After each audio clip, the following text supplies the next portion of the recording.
Hey guys, Dr. J here with another Move With Me Monday. And this week I'd like to follow up with the video I did last week where we were talking about knock knees or genu valgum from the point of the hips and strengthening there. This week I'd like to address how it can be translated from the feet. So the feet are basically our base, they're our contact with the ground, and anything that happens at the foot can translate up the chain and cause issues above. So in areas like the knees, the hips, and in through the low back. So when we're talking about supporting our arch, which I'm talking about today, is the one on the inside of the foot here. What it looks like if you have a good arch is basically how I'm standing right now. The arch is supported. If you do have a weak arch, when you weight bear, walk, or run, you may find that the arch collapses, which translates into rotating of your shin bone and can actually force the knees in.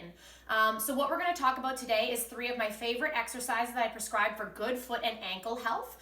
Give them a try. If you're finding that these exercises aren't quite enough, they're still not supporting that arch, you may be one of those people that has some anatomical issues in the feet and you may benefit from an orthotic, so it may be worth getting the feet assessed further. So if you're ready, I'm going to show you my 3 top exercises for foot and ankle health, and bear with me, you are going to have to look at my feet today. Here we go.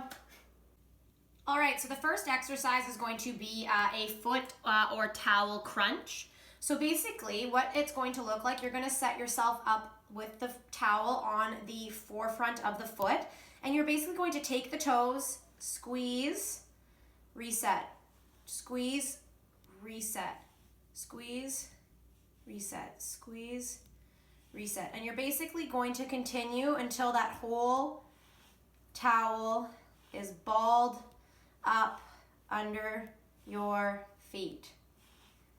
All right, so the next exercise is taking advantage of what is called the Windlass Effect. It's a fancy name for basically what happens when you lift your big toe up, which you can see actually lifts the arch. So what you're going to do with this exercise is you're going to plant your outside 4 toes down, so really grabbing the ground. And while you're grabbing, you are going to lift up that greater toe and bring it down. And lift up that greater toe and bring it down. And lift up that greater toe and bring it down. If you're having a hard time with this, you can apply some pressure onto the other toes and start by lifting that big toe. And that can be the starting point to train that motion, and then you would progress to taking the hands off and working it without it. So how that would look from the front, really grabbing the ground with those outside 4 toes and lifting up that big toe. Down, lifting up that big toe. All right, so the final exercise I'm going to show you is a heel lift. Basically this motion here.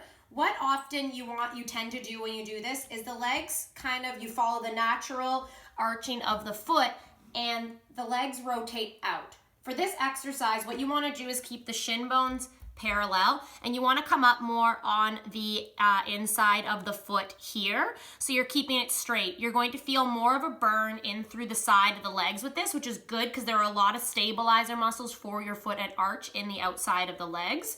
So what that would look like, up, so as you can see, my shin bones stay parallel, down, up, down,